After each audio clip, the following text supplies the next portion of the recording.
মাদ্রাসার উপস্থিত আমার দীর্ঘদৃষ্টি মানের বিধায়ক আলহাজ আমিনুল ইসলাম সাহেব, আমার জামিয়া খাইয়া মাদ্রাসার শিক্ষক সাহেবান সকল, ছাত্র বন্ধু সকল, আজি ৭৮তম স্বাধীনতা দিবস উপলক্ষে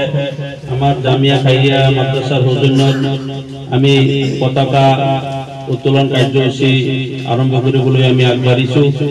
আৰু ইয়াৰ পিছত আৰু আমাৰ সমদল যাত্ৰা হ'ব আৰু বিভিন্ন কাৰ্যসূচী হ'ব। গতিকে এই প্ৰথম কাৰ্যসূচী পতাকা উত্তোলনৰ কাৰণে আমাৰ এই মাদ্ৰাসাৰ মুখ্য উপদেষ্টা আমাৰ স্থানীয় বিধায়ক আলহাজ আমিনুল ইসলাম সাহেব যিহেতু উপস্থিত আছে আৰু লগতে আমাৰ গণ্যমান্য ব্যক্তিসকল আছে, আমাৰ শিক্ষক সাহেবসকল আছে, আমি সকলোৱে আমি একেলগে হৈ আমি এই পতাকা স্বাধীনতাৰ কাৰণে পতাকা সন্মান জনাই আমি যেটো চাৰি জাহাজে আচ্ছা আমি এই সংগীতেৰে আমি পতাকা উত্তোলনৰ পিছত এই সংগীত গাম। গতিকে মই আমি উপস্থিত আমাৰ বিধায়ক সাহেব আৰু লগতে আমাৰ আৰু সমষ্টি কমিটিৰ আমাৰ মেহমানো আছে, মৌলানা আব্দুল মতিন সাহেব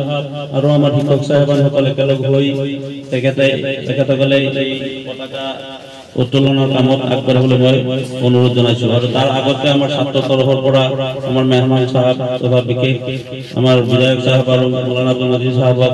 এই গামোচাৰে সম্বৰ্ধনা জনাৰ কাৰণে আমি আহ্বান জনালো।